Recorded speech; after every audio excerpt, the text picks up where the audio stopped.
மேசம் ராசிக்காரர்கள் அனைவருக்கும் இந்த நொடி முதல் நல்லதே நடக்கட்டும். இந்த வீடியோவில் நாம் 2025 வருடத்திற்கு உண்டான ஜூலை மாத ராசி பலன்கள் அப்படிங்கிறது தான் நம்ம பார்க்க போகிறோம்.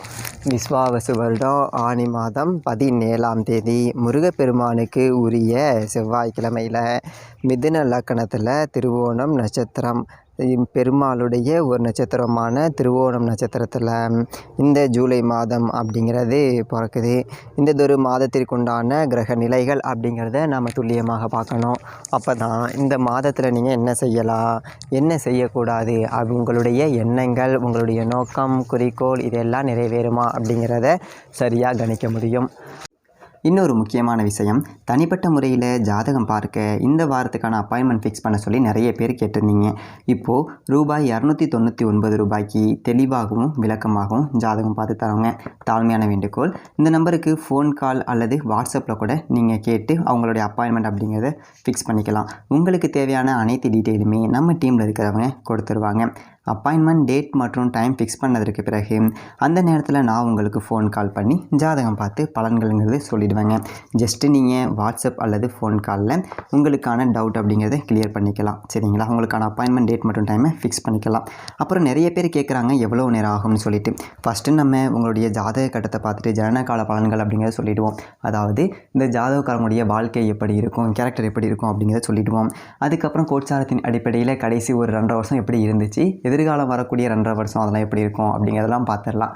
அட் லாஸ்ட் பர்டிகுலராக இந்தந்த டைமில் என்னென்ன நடக்கும், இந்த டைமில் என்னென்ன நடந்துச்சு அப்படிங்கிறதெல்லாம் பார்த்துட்டு உங்களுக்கான தெளிவான விளக்கமான பலன்கள் அப்படிங்கிறத சொல்லிடுவாங்க. இதை தாண்டி உங்களுக்கு ஏதாவது சந்தேகம் இருந்துச்சு அப்படின்னா கூட நீங்கள் கேட்டுக்கலாம். ஒவ்வொரு ஜாதகத்துக்குமே 30 நிமிஷம் வரைக்கும் நம்ம எடுத்துப்போம். தெளிவாகவும் விளக்கமாகவும் பொறுமையாகவும் உங்களுக்கு நாங்கள் சொல்லிடுவோங்க. இது இல்லாமல் வேறு ஏதாவது சந்தேகம் இருந்துச்சு அப்படின்னா கூட நீங்கள் டவுட்டுங்கிறது கேட்டுக்கலாம். கடைசியாக ஜாதகம் இல்லைனாலும் பரவாயில்ல, பிறந்த தேதி, பிறந்த நேரம், பிறந்த இடம் மட்டும் சொன்னாலே போதுங்க. நாங்கள் உங்களுக்கு ஜாதகம் பார்த்து பலன்கள் அப்படிங்கிறது சொல்லிவிடுவாங்க. நீங்கள் வாட்ஸ்அப்பில் ஜஸ்ட் ஒரு மெசேஜ் மட்டும் பண்ணாலே போதும், இல்லை ஃபோன் கால் பண்ணி உங்களுடைய அப்பாயின்மெண்ட் ஃபிக்ஸ் பண்ணால் மட்டுமே போதுங்க. சரி, வாங்க நம்ம வீடியோக்குள்ளே போகலாம். அதாவது கிரகங்களுடைய ராஜா சூரியன் மிதுனம் ராசியில் இருக்கார். 17ஆம் தேதி அவர் கடகராசிக்கு போக போகிறாரு. செவ்வாய் சிம்மம் ராசியில் இருக்கார். புதன் பகவான் கடகராசியில் இருக்கார். 17ஆம் தேதி வக்ரகதியாகி மிதுனம் ராசிக்கு வராரு. புதனுடைய வக்ரம் அப்படிங்கிறது ரொம்ப அவசியமாக பார்க்கப்பட வேண்டிய ஒன்று. அதோட சுக்கிர பகவான் ரிஷபம் ராசியில் ஆட்சியில் இருக்கார். 26ஆம் தேதி மிதுனம் ராசிக்கு போயிட்டு குருவோடு இணைகிறாரு. தேவகுருவும் அசுபகுருவும் ஒன்றா பயணிக்க போகிறாங்க. குரு பகவான் மிதனத்திலையும், சனி பகவான் மீனத்திலையும், ராகு கும்ப ராசிலையும், கேது சிம்மம் ராசிலையும் இருக்காங்க. இதுதான் இந்த மாதத்திற்கு உண்டான ஒரு கிரக நிலைகள். உங்களுக்கு என்னென்ன சாதகமான பலன்களை கொடுக்க போகுது, எந்தெந்த விஷயங்களில் நாம் எச்சரிக்கையாக இருக்கணும் அப்படிங்கிறத பார்த்துடலாம். மேசம் ராசி நேயர்களே, உங்களுக்கு இந்த ஜூலை மாதம் எப்படி இருக்குது அப்படின்னு பார்த்தீங்க அப்படின்னா, மேசம் ராசியை பொறுத்த வரைக்கும் வாழ்க்கை அப்படிங்கிறது எதை நோக்கி பயணம் போகிறோம் அப்படிங்கிறதே தெரியாத ஒரு சூழல் அப்படிங்கிறது இருக்குது. நாம் என்ன தான் ஒரு திட்டத்தை வச்சு, ஒரு நோக்கத்தை வச்சு, ஒரு குறிக்கோளை வச்சு அதை நோக்கிய ஒரு பயணங்கள் அப்படிங்கிறத செஞ்சாலும் மற்றவனுக்கெல்லாம் சாதாரணமாக முடியக்கூடிய வேலை நமக்கு தலைகீழ நின்று தண்ணி குடிக்கிற மாதிரி ஆகி போகுது. ஏகப்பட்ட இடைஞ்சல் வருது அப்படிங்கிற மாதிரியான ஒரு சலிப்போடு தான் இந்த ஒரு மாதத்துக்குள்ளேயே நீங்கள் வருவீங்க. முக்கியமான காரணம் என்ன அப்படின்னு பார்த்தீங்க அப்படின்னா, உங்களுடைய ராசிக்கு 7.5 சனி அப்படிங்கிறது நடந்துக்கிட்டு இருக்குது. அப்போது சின்ன சின்ன பின்னடைவுகள் அப்படிங்கிறது இருக்கும். நாம் எந்த தப்புமே செய்கிறது இல்லை. திடீர்னு பார்த்திங்க அப்படின்னா வண்டி வாகனம் பழுதாகி செலவு வைக்கும். வீட்டில் இருக்கக்கூடிய பொருட்கள் ஒன்று ஒன்றா ரிப்பேர் ஆகி போயிட்டு பழுது வைக்கும். நேற்று தான் ஒரு லைட்டு வீசி போச்சு, வாங்கி மாட்டினேன், இன்றைக்கி இன்னொரு லைட்டு வீசி போச்சு. இந்த மாதிரியான தேவையற்ற செலவுகள் அப்படிங்கிறது நம்ம வீட்டை சுற்றி ஒரு பீடை பிடிச்சிருக்கோ, இல்லை குலதெய்வம் வீட்டுக்குள்ளே வரலையோ அப்படிங்கிற மாதிரியான ஒரு எண்ணம்லாம் இருக்கும். அதெல்லாம் கொஞ்சம் கைவிட்டுட்டு நேர்மறை ஆற்றல்கள் அப்படிங்கிறத நீங்கள் கொஞ்சம் பெருக்கிக்கணும். இந்த மாதத்தை பொறுத்த வரைக்கும் முதல் 17 நாட்களுக்கு பார்த்தீங்க அப்படின்னா, ராசிக்கு 3ஆவது வீட்டில் சூரிய பகவான் மறைஞ்சிருக்காரு. குருவோடு சேர்ந்து அவரும் மறைஞ்சு போயிட்டார். உங்களுக்கு யோகம் செய்யக்கூடிய குருவும் மறைஞ்சு போயிட்டார், சூரியனும் மறைஞ்சு போயிட்டார். அப்படிங்கும்போது அரசு வழி காரியங்கள் அப்படிங்கிறதுல பெரும் முயற்சி அப்படிங்கிறது வேண்டாங்க. நாம் என்ன தான் முயற்சி எடுத்தாலும் அது ஈடாகாது. அப்படிங்கிறதுனால இந்த 17 நாட்களுக்கு என்ன செய்யணும் அப்படின்னா, கொஞ்சம் ஆகிற காரியங்களை பார்த்துக்கலாம். ஒரு வழக்கு இருக்குது, போகுது வருது அப்படின்னா அது கூடுமான வரைக்கும் தள்ளி போட்டுட்டு பொழப்பு பார்க்குறது அப்படிங்கிறது நல்லது. இல்லை இப்போவே நான் விசாரிக்கணும், இப்போவே வரணும் போகணும் அப்படின்னா அது ஆகாது. இல்லைனா நமக்கு எதிராக தான் போவோம் அப்படிங்கிறதுனால ஒரு 17 நாளைக்கு பெரிய அளவில் அரசு ரீதியாக கோட்டை கட்டிக்க வேணாம். ஒரு வங்கிக்கு லோன் கேட்க போகிறேன், இல்லை அரசாங்கத்துக்கிட்ட ஒரு மானியம் கேட்குறேன், அரசு வேலைக்கு முயற்சி செய்கிறேன் அப்படிங்கிறதுல ஒரு பெருத்த நம்பிக்கை அப்படிங்கிறது இல்லாமல் சரி நடக்கிறது நடக்கட்டும் பார்த்துக்கலாம் அப்படிங்கிற மாதிரி போயிடுறது அப்படிங்கிறது நல்லது. 17ஆம் தேதிக்கு மேலே ராசிக்கு 4ஆம் இடத்துல சூரிய பகவான் போவார். அதாவது தாயாரோட உடல் ஆரோக்கியத்தையும் கொஞ்சம் பிரச்சனைகள் அப்படிங்கிறத கொடுப்பார். குறிப்பாக உஷ்ணம் சம்மந்தப்பட்ட பிரச்சனைகள் வரும். திடீர்னு பார்த்திங்க அப்படின்னா கிளைமேட்டு மாறும், மழை வருது, காற்றடிக்குது, வெயில் அடிக்குது அப்படிங்கிற மாதிரி இருக்கும். அதனால் பெற்ற தாயாரோட உடல் ஆரோக்கியத்தை கொஞ்சம் கவனமாக பார்த்துக்கணும். மற்றபடி செவ்வாய் உங்களுடைய ராசி அதிபதி சிம்மம் ராசியில் இருக்கார். அற்புதமான ஒரு இடம், ராசிக்கு 5ஆவது இடம் அப்படிங்கிறதுனால பூர்வீக சொத்தை பிரிச்சுக்கலாம். பூர்வீக சொத்து இருக்குது, தாத்தன் பாட்டன் முப்பாட்டன் சொத்து இருக்குது, அதில் ஒரு உரிய பங்கு அப்படிங்கிறது உங்களுக்கு கிடைக்கும். அப்போது சொத்து பாகம் பிரிக்கிறது, இடத்த அளந்து வேலி போடுறது, இந்த மாதிரியான வேலைகள்லாம் வச்சுக்கலாம். அதே மாதிரி பக்கத்து இடத்துக்காரன் கூட பிரச்சனை இருக்குது போது வருது அப்படின்னா அது எல்லாம் கொஞ்சம் சுமூகமாக முடிஞ்சு போயிடும். அதே மாதிரி கோர்ட்டில் ஏதாவது புதிய சொத்து சம்மந்தமாக கேஸு போக்குவரத்து ஏதாவது இருக்குது அப்படின்னா கூட அது இப்போ ஜெயிச்சு உங்கள் கைக்கு வந்துடும். முன்னாடி ஒரு கேஸில் தோற்று விட்டேன், எங்கள் பக்கம் தான் சாதகமாக இருந்துச்சு ஆனால் தோற்று போயிடுச்சு ஜோசியரே அப்படின்னு சொல்லிட்டு நினச்சிங்க அப்படின்னா இந்த ஒரு காலகட்டத்தில் நீங்கள் மேல்முறையீடு செய்யலாம். அதாவது 17 தேதிக்கு மேலே நீங்கள் மேல்முறையீடு செய்யுங்க. செவ்வாய் சாதகமாக இருக்கார் அப்படிங்கிறதுனால உங்களுக்கு தீர்ப்பு சாதகமாக கிடைப்பதற்கு பரிபூரணமான வாய்ப்புகள் அப்படிங்கிறது இருக்குது. அதே மாதிரி ராசிக்கு 4ஆம் இடத்துல புதன் இருக்கார். அதாவது 3க்கும் 6க்கும் அதிபதியான புதன் பகவான் 4ஆம் இடத்துல இருக்கார் அப்படின்னா தாய் வழி சொந்தங்கள் வகையில் செலவுகள் அப்படிங்கிறது வரலாம். தாய் மாமா வீட்டில் ஏதாவது சடங்கு, தாய் மாமா வீட்டில் கல்யாணம், காட்சி, இந்த மாதிரி சுப செலவுகள் அப்படிங்கிறது வரும். ஸோ அதுக்காக ஒரு 10 ரூபா கடனை வாங்கி நம்ம முன்னின்று செஞ்சு தான் ஆகணும் அப்படிங்கிற மாதிரி இருக்கும்.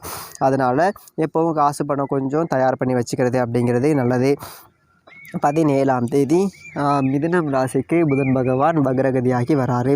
அதாவது 3ஆம் இடத்துக்கு அதிபதி, 6ஆம் இடத்துக்கு அதிபதி, இந்த 2 மறைவு ஸ்தானங்களுக்கும் அதிபதியான புதன் பகவான் வக்ரம் அடைகிறாரு. அப்படிங்கும்போது மறைந்த புதனால் நிறைந்த தனலாபம் அப்படிங்கிறது தக்கன. காசு பணம் அப்படிங்கிறது உங்களுக்கு தாராளமாக வரும். ஏற்கனவே சொன்னேன் இல்லைங்களா, ஒரு 15 தேதிக்கு மேலே சூரியன் மாறுது நல்லாயிருக்கும் அப்படின்னு.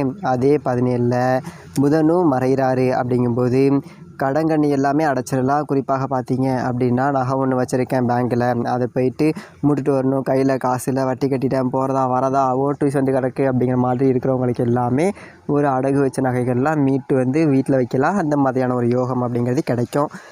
யாரோ ஒருத்தர் மூலியமாக ஏதோ ஒரு அமைப்பில் பணம் அப்படிங்கிறது வரும். அதே மாதிரி திட்டமிடாமல் செய்யக்கூடிய காரியங்களில் வெற்றி அப்படிங்கிறது கிடைக்கும். என்றைக்கோ யாருக்கோ ஒரு பணத்தை கொடுத்துருந்துருப்பீங்க, ஆள் எங்கே போனாலே தெரியாது. நல்லா இருந்தப்போ எத்தனையோ பேருக்கு உதவி செஞ்சேன், இன்றைக்கி நான் கஷ்டப்படும் போது என்கிட்ட யாருமே இல்லை அப்படிங்கிறவங்களுக்கு எல்லாமே திடீர்னு பார்த்தீங்க அப்படின்னா வராதுன்னு நினச்ச ஒரு பணம் வந்து திக்குமுக்காட வைக்கும்.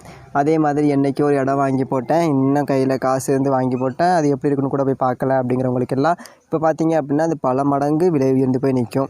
அப்பாடா என் கடனே அடைஞ்சு போச்சுடா, இது ஏதோ விற்று விட்டேன், ஏதோ பண்ணி விட்டேன், ஏதோ பழப்பை பார்த்துக்கிட்டு ஒரு 10 ரூபா இதுக்கு மேலேயாவது ஒழுங்காக பொழைக்கலாண்டா அப்படிங்கிற அளவுக்கு உங்களுக்கு சந்தோஷத்தை கொடுக்கக்கூடிய ஒரு அமைப்பு.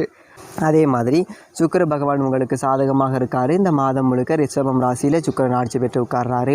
உங்களுடைய ராசியை பொறுத்த வரைக்கும் 2ஆம் இடத்துக்கும் 7ஆம் இடத்துக்கும் அதிபதியான சுக்கிர பகவான் 2ஆம் இடத்துலேயே ஆட்சி பெற்று உட்கார்றாரு. அப்படிங்கும்போதே இது தனவாக்கு குடும்பஸ்தானம் அப்படிங்கிறது பலமடைகின்றது. அப்போது காசு பணத்துக்கு பஞ்சம் இருக்காது. இந்த ஒரு மாதத்தில் ஏதோ 10 ரூபா செலவு அப்படிங்கிறது இருந்தாலும் அதை சரி கட்டுறதுக்கு என்கிட்ட பணம் இருக்குது அப்படிங்கிற மாதிரி ஒரு பணம் ஒரு நம்பிக்கை அப்படிங்கிறத கொடுக்கும். ஏன் அப்படின்னா உலகத்தில் பணம் கொடுக்குற நம்பிக்கை வேறு எந்த ஒரு உறவாலையும் கொடுக்க முடியாது. எவ்வளோதான் சொந்த பந்தம் இருந்தாலும் கையில் 10 ரூபா காசு இருந்தால் தான் நமக்கு ஒரு தன்னம்பிக்கை அப்படிங்கிறதே கிடைக்கும். அப்படிப்பட்ட பணம் உங்களுடைய கையில் இந்த ஒரு மாதம் இருக்கும். கவலைப்பட வேண்டியது கிடையாது. அதனால் நீங்கள் ரொம்ப சந்தோஷமாகவே இருப்பீங்க. அதே மாதிரி குடும்பத்தில் உங்களுடைய பேச்சுக்கு ஒரு மதிப்பு மரியாதை அப்படிங்கிறது கூடும். கவலைப்பட வேண்டியது கிடையாது. சொல்லுக்கு செல்வாக்கு அப்படிங்கிறது இருக்கும். பேச்சை மூலதனமாக வச்சு சொல்லி செய்கிறவங்க எல்லாருக்குமே ஜெயிக்கலாம். சரிங்களா, பெரிய அளவில் ஒரு வெற்றி பெறக்கூடிய ஒரு வாய்ப்பு அப்படிங்கிறது இருக்குது.